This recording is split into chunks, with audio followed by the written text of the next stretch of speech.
Okay, और दूसरा नाम फिर अपना क्या है?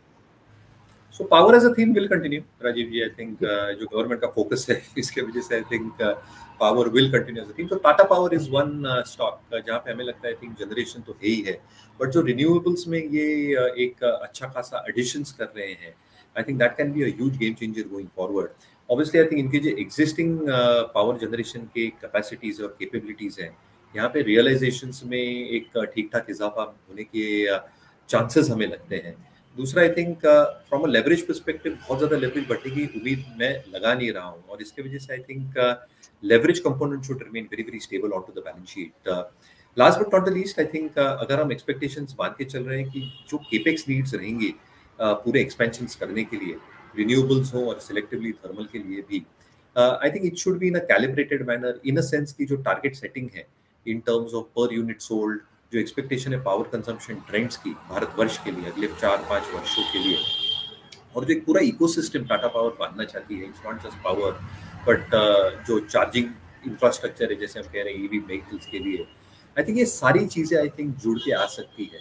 सो अगर ये स्टॉक थोड़ा डिक्लाइंस में मिलता है, एक लोअर बेस स्ट्रक्चर बनाता है, तो मुझे लगता है एक बहुत अच्छा विकल्प हो सकता है. आरओई इंप्रूवमेंट, और जैसे मैं कह रहा था because of not too much leverage built on the balance sheet, शायद रिटर्न ऑन कैपिटल एम्प्लॉयड भी अच्छा हो सकता है. वापस आई थिंक मोस्ट पैरामीटर्स में एक स्टेबल रेटिंग्स है जैसे हम देख रहे हैं मार्केट्स विद इंडिया में, और अर्निंग्स भी स्टेबिलिटी ये स्टॉक एग्जिबिट करना चाहिए. जी, लेकिन क्या इसमें कोई वैल्यूएशन को लेकर के कंसर्न है? क्योंकि जिस तरह से हम यहाँ पे देख रहे हैं कि अभी कितना लगभग 40 से कुछ कम ही होगा इसका प्राइस अर्निंग रेशियो इस समय, हाँ 40 के आसपास ही है. तो क्या ये अपने हिस्टोरिकल वैल्यूएशंस के आसपास ही, मतलब जो हिस्टोरिकली हाई वैल्यूएशंस हैं उसके आसपास ही चल रहा है? तो कितना नीचे आए तब आपको लगेगा कि हाँ ये बढ़िया समय है? क्योंकि अगर 1 साल के पर्सपेक्टिव से हमें खरीदना है तो क्या हमें कुछ डेप्स का इंतजार करना है? हाँ बिल्कुल. तो I think if it comes down as I said around 410-420 के लेवल पे आता है तो एक अच्छा खासा बेस बनाएगा लोअर बेस पे. और जो पहले फेज में हमने देखा था वो पी री रेटिंग हुई थी स्टॉक की बेस्ड ऑन फॉरवर्ड अर्निंग्स.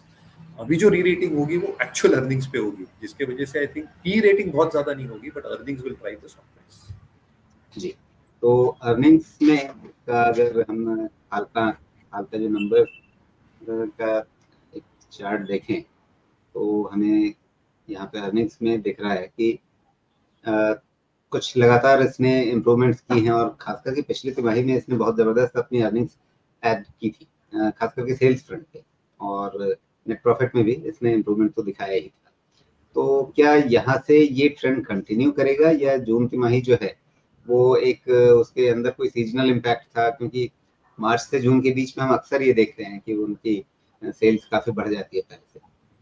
एक सीजनल इम्पैक्ट तो आएगा राजीव, बिकॉज मॉनसून्स था वेल एंड ट्रूली ऑन है and markets will discount that.